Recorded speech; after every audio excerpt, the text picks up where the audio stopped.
Peter, thank you so much for talking to me about Freedom is a Land That I Cannot See. I absolutely adored it. It was a beautiful book, I think, to read at this particular moment in our very unusual moment in our history, where everything feels very unstable and very kind of turbulent. And it was a reminder that we've been here before as a people. As a book, I loved it. I thought it was pacey. It was really intriguing. It taught me about a period in history that I think a lot of people don't know much about, and I didn't. But it was also, very emotional, and I strongly connected with all the characters in it. So for people, I suppose, who haven't read it, it's set against the foundation of the state.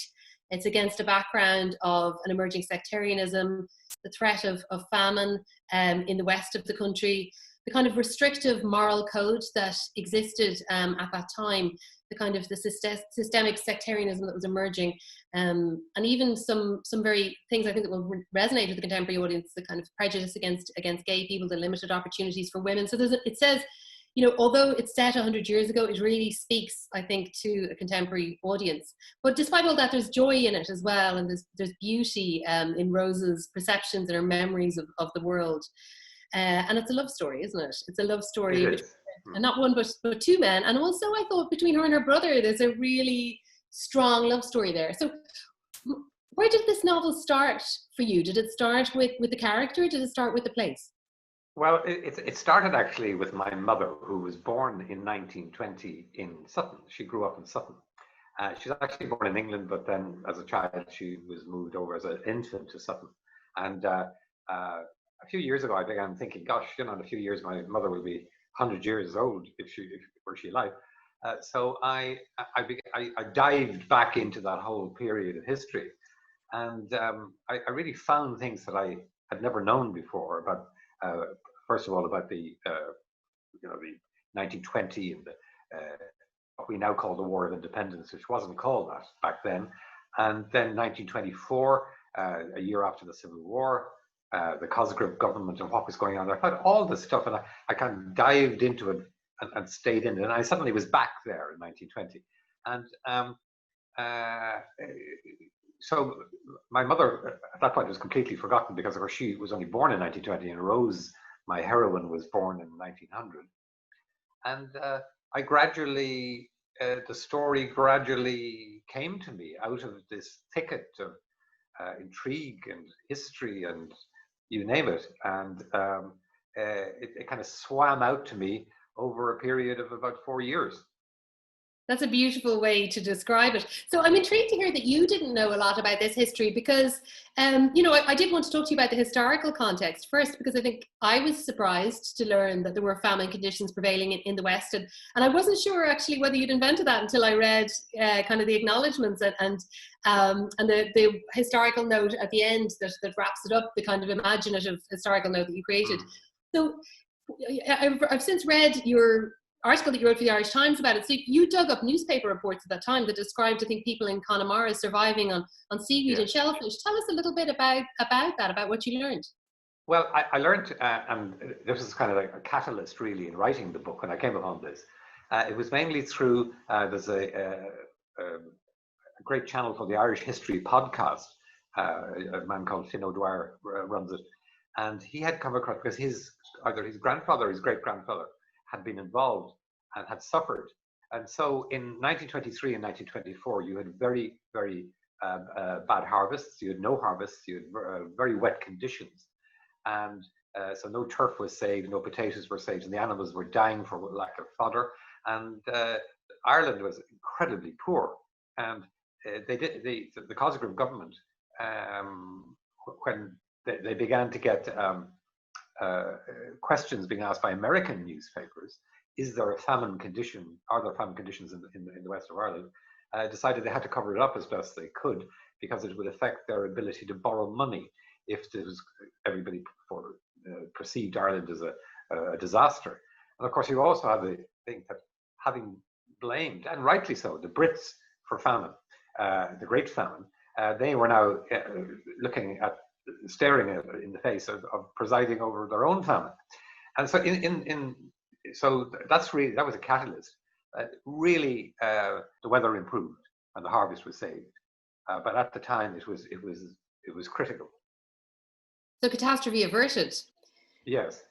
And so the story for you really started there. And I want to talk about the story, but how far do you believe the Free State government went? Because that's, you know, a large part of the dramatic tension in the book is about the efforts to stop this information coming out. So, you know, in reality, how far do you think that they went to suppress that news? The cabinet decided that they would definitely have to suppress it, because the impact on their credit rating, as I said, would have been affected, particularly in the United States, and that was very important. And you then had this renegade band of policemen, Oriel House, the whole business, which was down in Fenian Street, who had been going around up to late 1924, I think, murdering irregulars, murdering anti-treaty people, including Noah Lamass, who was the brother of the future Taoiseach, Sean Lamass. He'd been murdered by the Oriel House gang. This was kind of chemistry that was going on in Ireland at the time. And so I, therefore, putting two and two together, probably making 5 out of this, imagine what could have happened to Rose being being the custodian of this dynamite information, and which drives that part of the story. And you mentioned what happened to Rose, and I suppose it's not giving any spoilers away for people who haven't had the opportunity to read it yet, to say that Rose is blind due to an incident that you only discover the truth of really at the end of the book. At what point did it come to you? Did Rose come to you as a character, and in your mind, was she always blind, or was that something that you realized later on? Yeah, I've been trying to remember how that happened. I don't write synopses for books. I try to discover the books, and the books try to discover me, the characters. I did write a synopsis of this book back about 4 years ago. It bears absolutely no resemblance whatsoever to the book that has appeared, because it actually came through her boyfriend Rudy, and Rudy's love of butterflies. And then as I began exploring butterflies, I realized that in all practical senses for us as humans, butterflies are blind. They only see through the ultraviolet end of the spectrum. And then I said, wow. And then, because Rose, this pretty girl, was like a butterfly for Rudy. I said, what actually if she was even more like a butterfly, and that you couldn't see? And I think that was how that developed. It's a great metaphor as well, and I don't know whether you intended this, but for kind of wider society at the time, because the book is full of contrast between kind of people driving through the Phoenix Park and going on picnics where they're sort of drinking red wine and lemonade and having a lovely time, while all around them really, you know, war was still ongoing. Yeah, that came across in the sort of reading I was doing at the time, and particularly out in North County Dublin. It was very much in pockets, and don't forget there were very few telephones. There were means of communication. So places like Sutton and Howth and Baldoyle were villages way out in the country. But I think even during war, I've been reading a lot for some other for a previous novel about life in the north of Ireland, for example, during the Troubles or recent Troubles, and life went on as normal. Life goes on. There's a certain normal strain that goes on right through. If you read about the First World War, where people, you know, came home from France from the trenches to England for the weekend, went to parties, and then after the weekend got back on the train, shipped over the channel again, and we're back fighting on Wednesday. One of the characters that really resonated with me is the character of Ultan, Rose's brother. I thought that there was so much pain in his story, and he probably represents a whole section of Irish life and Irish society that we've never really addressed or spoken about or acknowledged the pain that was done to people. You don't ever, you know, get into Ultan's private life, but it's clear from reading it that he was probably gay and was in love with a man who was killed, and is never able to talk about it, and has to carry that pain inside himself.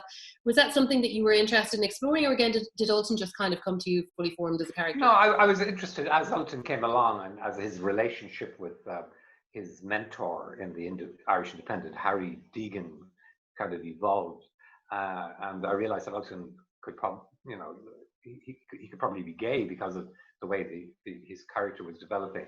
And he was this very handsome young man who adored by his sister, and living in an era where being gay was unimaginable to anyone else. But in a sense, in the book, there's a little bit of live and let live. Like, you know, Rose doesn't want to think too hard about what Ultan's getting up to. She worries about him, but she's not in any way judgmental of him. Do you think, was that something, you know, that the more repressive side of Irish society really only developed later? Yeah, you may be right. I mean, you had the Roaring Twenties, and particularly the early late Victorian, early Edwardian era, where you had fancy dress parties and photography had just been invented.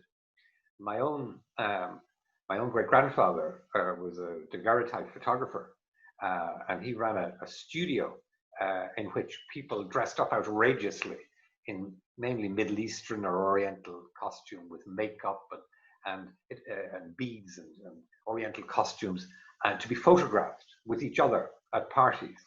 And he did this in not so much in Dublin, but in London. And he and his brothers founded a famous studio called Lafayette, and their photographs are extremely famous.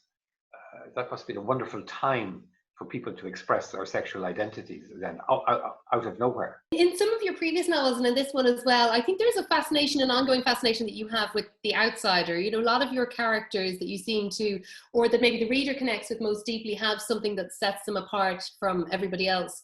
Why do you think that is? I think it's easier.